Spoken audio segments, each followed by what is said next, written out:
Ano-ano yung tinitingnan ng lenders pag nag-apply kayo ng mortgage? There are 5 factors na tinitingnan ng lenders. Yung una is income.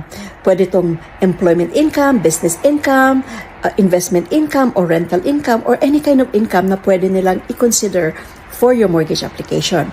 Pangalawa is credit score. Of course, kung mataas yung scores ninyo, chances are you will get a better mortgage rate.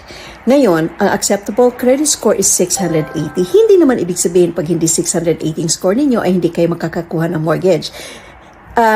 Nire-review pa rin yan ng lenders if they can make exceptions. Pangatlo is down payment. Magkano ang down payment na ilalagay ninyo on your purchase? Pang-apat is yung kautangan ninyo. Kasi lahat ng kautangan ninyo has to be taken into account. Magkano yung monthly mortgage payment ninyo at saka kung anong natira para doon sa pangbayad ninyo ng mortgage. At saka yung panglima is the property itself. Siyempre, yung mga lenders they are investing on that property. So, gusto nilang makita na maayos yung property na binibili ninyo. If you need more information, i-contact lang po ninyo ako. Ito si Maylin Lim, ang inyong Pinay Mortgage Broker.